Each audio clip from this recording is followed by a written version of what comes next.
आज के बॉलीवुड काउंटडाउन में बात करेंगे क्या सच में रवीना टंडन और अक्षय कुमार की एंगेजमेंट हुई थी, और एक बार फिर साथ नजर आएंगे शाहिद कपूर और विशाल भारद्वाज। क्या सच में अक्षय स्त्री 2 के बाद भूल भुलैया 3 में करेंगे कैमियो? कैसे सलमान खान के पिता को हुआ था प्यार? नमस्कार, मैं हूँ भाविका और शुरू करते हैं खबरों का सिलसिला।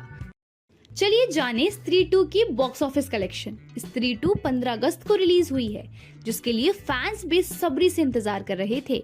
वहीं स्त्री 2 की ओपनिंग बहुत धमाकेदार तरीके से हुई। साथ ही स्त्री 2 ने कई रिकॉर्ड्स भी तोड़े। स्त्री 2 के साथ 2 और मूवी रिलीज हुई थी, अक्षय कुमार की मूवी खेल खेल में और जॉन अब्राहम की मूवी वेदा। इन दोनों मूवीज के साथ क्लैश होने के बाद भी स्त्री 2 बॉक्स ऑफिस पर काफी अच्छा कलेक्शन कर रही है। अपने रिलीज के 5वें दिन स्त्री 2 की टोटल बॉक्स ऑफिस कलेक्शन है 322.5 करोड़। स्त्री 2 के सक्सेस को देखकर लगता है कि अपने डे 6 पर ये मूवी कम से कम 350 करोड़ तो कमा ही लेगी। अल्लू अर्जुन के साथ स्टेज शेयर किया सुकुमार ने। कुछ दिन पहले ही र्यूमर चल रहा था कि अल्लू अर्जुन और सुकुमार के बीच कुछ खटपट चल रही है पुष्पा 2 को लेकर, लेकिन जब से शूटिंग रिज्यूम हुई है तब से इन दोनों के बीच टेंशन काफी कम नजर आ रही है। वहीं हैदराबाद के एक मूवी के प्री रिलीज में दोनों साथ नजर आए।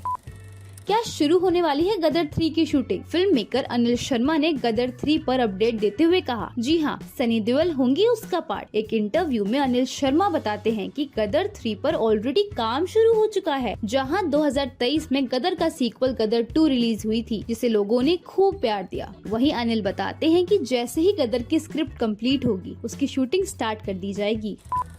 टीजर रिलीज होने के बाद सिद्धिविनायक गए ये एक्टर। स्त्री 2 के साथ रिलीज हुई विक्की कौशल के मूवी का टीजर। छत्रपति शिवाजी महाराज के ऊपर बेस्ड है ये छावा मूवी, जिसका टीजर सबको काफी पसंद आया। बॉलीवुड हंगामा रिपोर्ट्स की माने तो वही टीजर रिलीज होने के बाद विक्की मुंबई के सिद्धिविनायक टेम्पल गए आशीर्वाद लेने। ये मूवी रिलीज होगी इसी साल 6 दिसंबर को।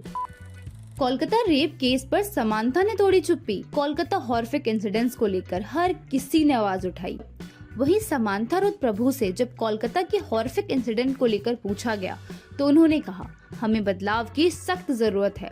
मैं उम्मीद करती हूँ जल्द ही बदलाव हो।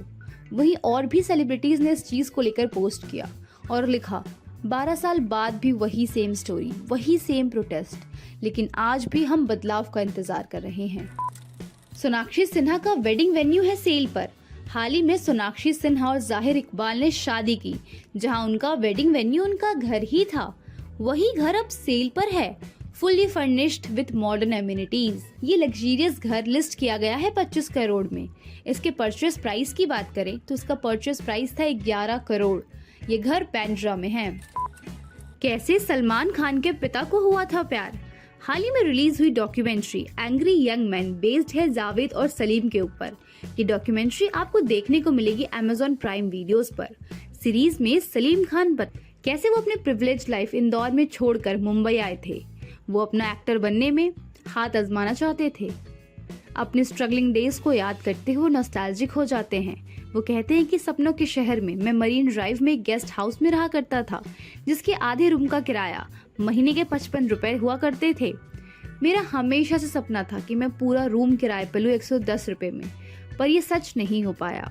वहीं सलीम खान बताते हैं कि वो सलमा यानी सुशीला चरक के घर के पास ही रहा करते थे। वहीं दोनों एक दूसरे से छुप छुप कर मिला करते थे। जब ये दोनों पहली बार मिले तब सिर्फ 17 साल की थी और सलीम 24। कुछ दिन बाद ही सलमा के पेरेंट्स उस पर शादी का दबाव बनाने लगे और 1964 में सलीम और सलमा की शादी हो गई। सलीम और सलमा के 4 बच्चे हैं, अरबाज, सुहेल, सलमान और अलवीरा, जिसमें से सलमान सबसे बड़े हैं। क्या अक्षय स्त्री 2 के बाद भूल भुलैया 3 में करेंगे कैमियो? हाल ही में रिलीज हुई मूवी स्त्री 2 बॉक्स ऑफिस पर धमाल मचा रही है। इस मूवी का इंतजार हर स्त्री फैन को था और फैंस को सरप्राइज तो तब मिला जब अक्षय कुमार इस मूवी में नजर आए। अक्षय कुमार का ये कैमियो हर किसी को पसंद आ रहा है। 15 अगस्त को स्त्री 2 रिलीज हुई थी और उसी दिन अक्षय कुमार की एक और मूवी खेल खेल में भी रिलीज हुई थी। जहां खेल खेल में अक्षय लीड रोल में थे, वहीं स्त्री 2 में उन्होंने कैमियो किया था। तब से ही ये रूमर काफी तेजी से फैल रहा है कि वो भूल भुलैया 3 में भी कैमियो करेंगे।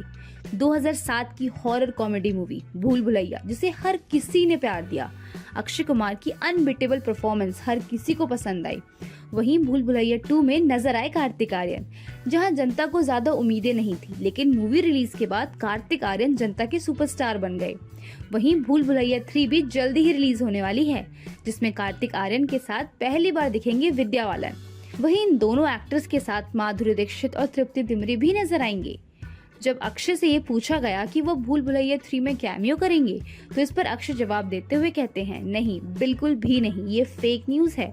हालांकि ये सुनकर उनके फैंस थोड़े उदास भी हो गए, लेकिन स्त्री 2 में उनका कैमियो देखने के बाद फैंस अंदाजा लगा रहे हैं कि अक्षय जल्दी ही किसी हॉरर कॉमिक मूवी में जरूर नजर आएंगे। भूल भुलैया 3 रिलीज होगी अक्टूबर में दिवाली के टाइम पर। एक बार फिर साथ आएंगे शाहिद कपूर और विशाल भारद्वाज। पिंक विला की एक रिपोर्ट की माने तो शाहिद कपूर और विशाल भारद्वाज साथ नजर आएंगे साजिद नाडियावाला की मूवी में। शाहिद और विशाल दोनों एक साथ काम कर चुके हैं 2009 में मूवी कमीने और 2012 में मूवी हैदर में। बाद में इन दोनों मूवीज को कई नेशनल फिल्म फेस्टिवल अवार्ड भी मिले। प्रोड्यूसर साजिद नाडियावाला की एक्शन थ्रिलर मूवी में नजर आएंगे शाहिद कपूर। इस प्रोजेक्ट की शूटिंग स्टार्ट होगी सितंबर या अक्टूबर तक। अगर लोकेशंस की बात करें तो इस मूवी की शूटिंग यूएस और इंडिया में होगी। अभी इस मूवी के लिए ए लिस्ट की एक्ट्रेस ढूंढी जा रही है। इस मूवी की प्री प्रोडक्शन स्टार्ट हो चुकी है। ये मूवी थिएटर्स में 2025 में नजर आएगी। हालांकि अभी तक इस फिल्म का कोई भी टाइटल नहीं दिया गया है। साजिद नाडियावाला की इस प्रोजेक्ट के अलावा और प्रोजेक्ट्स की बात करें तो साजिद की 3 बड़े प्रोजेक्ट्स जो नेक्स्ट ईयर तक रिलीज होने वाले हैं। एक है सलमान खान और रश्मिका मंदाना की मूवी सिकंदर। वहीं अगले ही महीने यूके में शुरू होगी हाउसफुल 5 की शूटिंग। और बात करें तीसरी मूवी की तो वैलेंटाइन वीकेंड में साजिद की मूवी देवर रिलीज होने वाली है। अक्षय के साथ एंगेजमेंट पर क्या बोली रवीना टंडन। 1994 में मोहरा फिल्म के बाद रवीना और अक्षय के रिलेशनशिप के चर्चे आग की तरह फैलने लगे। इन दोनों का ऑन स्क्रीन रोमांस बॉलीवुड का हॉट टॉपिक बन चुका था। इवन लेट 90s में ये खबर भी आने लगी कि इन दोनों ने एंगेजमेंट कर ली है। इतने सीरियस रिलेशनशिप के बाद भी 1998 में ये दोनों अलग हो गए। एक इंटरव्यू में जब रवीना टंडन से पूछा गया कि आपका और अक्षय का रिश्ता कैसा था, साथ ही उनकी एंगेजमेंट के बारे में कुछ बताइए, तो इस पर रवीना जवाब देते हुए कहती हैं कि वो इन बातों को भुला। हालांकि उनकी एंगेजमेंट वाली बात कई सालों तक सबसे छुपी रही। एक्ट्रेस रवीना कहती हैं कि मोहरा के बाद हम दोनों एक हिट पेयर थे और आज भी हैं। एक दूसरे से हम सोशली बात करते हैं, मिलते हैं, हर कोई मूव ऑन हो जाता है। इवन कॉलेज गर्ल तो हर हफ्ते अपने बॉयफ्रेंड चेंज कर लेती है। वो एंगेजमेंट आज तक मेरे माइंड में स्टक है। मुझे नहीं पता लेकिन क्यों हर कोई मूव ऑन कर जाता है, चाहे वो डाइवोर्स ही क्यों ना हो, वो मूव ऑन कर जाता है, जो कि बहुत बड़ी चीज नहीं है। मोहरा मूवी का सॉन्ग टिप टिप बरसा पानी में उन दोनों की केमिस्ट्री बहुत सीजलिंग थी। ऑन स्क्रीन इस गाने में वो दोनों इतने ज्यादा अच्छे लग रहे थे। टिप टिप बरसा पानी सॉन्ग को याद करते हुए रवीना बताती हैं, ये गाना कंस्ट्रक्शन साइट पर शूट हुआ था, जहां गर्म पानी की जगह ठंडा पानी फ्रीजिंग कोल्ड वाटर दिया गया था। मैं वहां कोई भी नी पैड या फिर हील्स नहीं पहन सकती थी क्योंकि वहां इतने सारे नील्स और स्टोन थे और अंत में मेरे घुटने तक छिल गए। मुझे शूटिंग के बाद तुरंत टिटनस शॉट्स लेने पड़े क्योंकि मेरे पैरों में कील चुभ गई थी। लेकिन लोग जब ऑन स्क्रीन केमिस्ट्री देखते हैं तो उन्हें लगता है कि वाह, इन्होंने कितना अच्छा किया, these guys must had a blast. ऐसा नहीं होता। फीवर, इतने सारे ब्रूशेस, इतना पेनफुल होता है सब। इवन जब शूटिंग का नेक्स्ट डे था और मुझे सेम कोल्ड वाटर दिया गया तो मुझे फीवर तक हो गया और कुछ इसी तरीके से मैंने 3 दिन तक शूट किया। वहीं बात 2024 की करें तो इन दोनों की जोड़ी एक बार फिर सामने आने वाली है। अक्षय कुमार की नई मूवी वेलकम टू जंगल में ये दोनों साथ नजर आएंगे। बॉलीवुड की लेटेस्ट न्यूज और अपडेट सबसे पहले सुनने के लिए हमारे चैनल को सब्सक्राइब कर लें।